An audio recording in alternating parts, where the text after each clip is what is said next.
আমাদের প্রিয় ভাই, লড়াই আন্দোলন সংগ্রামের সর্বদা সাথী শহীদ শরীফ ওসমান হাদি ভাইকে গত 12ই ডিসেম্বর গুলি করা হয় এবং নৃশংস কায়দায় তাকে হত্যা করা হয়।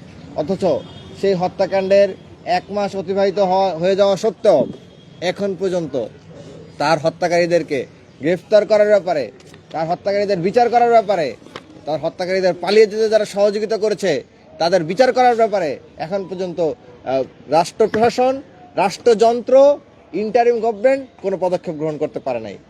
আমরা আরও দেখতে পাচ্ছি, গতকাল পঞ্চগড়ে যখন শহীদ শরীফ ওসমান হাদির হত্যাকারীদের বিচারের দাবিতে যখন একটি বিক্ষোভ মিছিল আয়োজন করা হলো, তখন সেই বিক্ষোভ মিছিলে সেনাবাহিনী নৃশংস হামলা পরিচালনা করলো। এটাকে প্রমাণ করে না যে শহীদ শরীফ ওসমান হাদির হত্যাকাণ্ডের সাথে রাষ্ট্রযন্ত্রের কেউ কেউ জড়িত থাকতে পারে? আমরা এই কথাটাকে একেবারে উড়িয়ে দিতে চাই না। আমরা মনে করি রাষ্ট্রযন্ত্রের কেউ কেউ জড়িত ছিল বলেই শরীফ ওসমান হাদির খুনিরা নিরাপদে বাংলাদেশ ছেড়ে পালিয়ে যেতে পেরেছিল।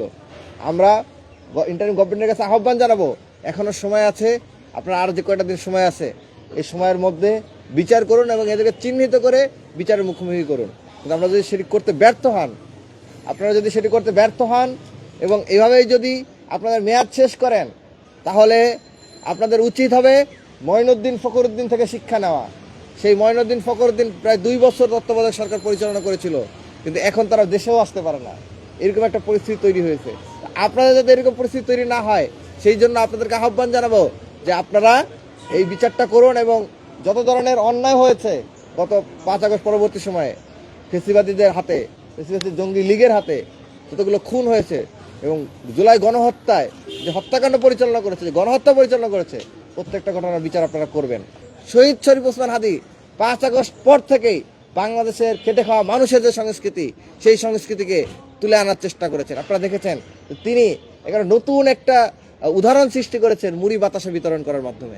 এই ধরনের প্রত্যেকটা বিষয় তার যদি আপনারা শবে মেরাজ বলেন, শবে বরাত বলেন, বা পহেলা বৈশাখ বলেন, নববর্ষ উদযাপন বলেন, প্রত্যেকটা ক্ষেত্রেই গ্রামীণ বাংলাদেশ স্বাতন্ত্র্য বোধ, সেই স্বাতন্ত্র্য বোধ তার আয়োজনের মধ্যে ছিল।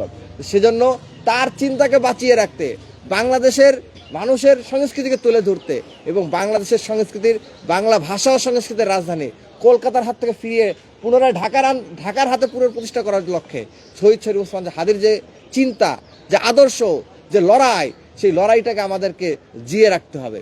সেই লড়াইটাকে জিয়ে রাখার জন্যই আমরা এই বইমেলাটা আয়োজন করতে যাচ্ছি।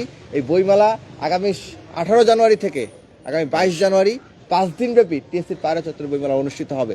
আশা করব যে আমরা যে আয়োজনটি করতে যাচ্ছি বইমেলা, এই বইমেলাটাই এবার প্রথমবারের মতো অনুষ্ঠিত হতে যাচ্ছে।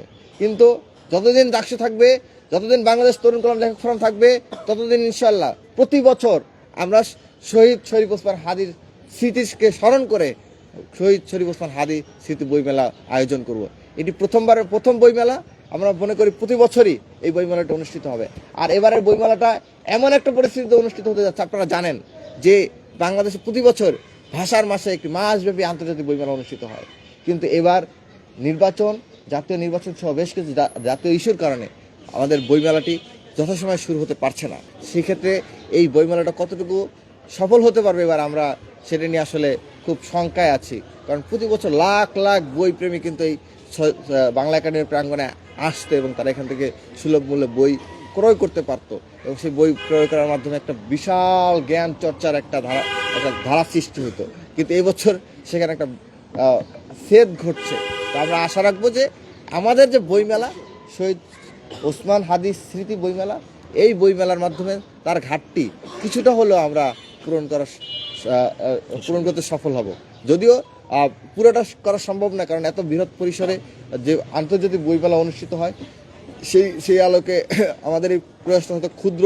তা আমরা আপনাদের কাছেও আহ্বান জানাবো এবং আপনাদের মাধ্যমে পাঠকদের কাছেও আহ্বান জানাবো, আমাদের যে বইমেলা, এই বইমেলা সম্পর্কে আপনারা প্রত্যেককে দেশবাসী এবং পাঠকের কাছে অবহিত করবেন যে তারা যাতে এই বইমেলায় আসে।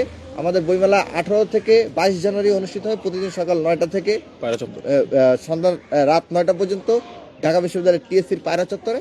তো এই বইমেলাতে আমরা চেষ্টা করব যে আমরা প্রকাশনীগুলোর সাথে ইতিমধ্যে আমাদের আলাপ চলছে এবং সেটাকে আরও কীভাবে মিনিমাইজ করে একটা নির্দিষ্ট ছাড়ে নিয়ে আসা যায় এবং তারা যাতে সুলভ মূল্যে বইমেলার মতো একটা অল্প মূল্যে এবং সীমিত মূল্যে যাতে তারা বইগুলো ক্রয় করতে পারে, সেরকম সুযোগটা আরও কীভাবে বৃদ্ধি করা যায় এবং এখানে আরও কী কী সেগমেন্ট তৈরি করা যায় সেই বিষয়গুলো নিয়ে আমরা চিন্তা করছি। আশা করি একটি নান্দনিক এবং খুবই আকর্ষণীয় একটি বইমেলা আমরা এই জাতিকে উপহার দিতে সক্ষম হব।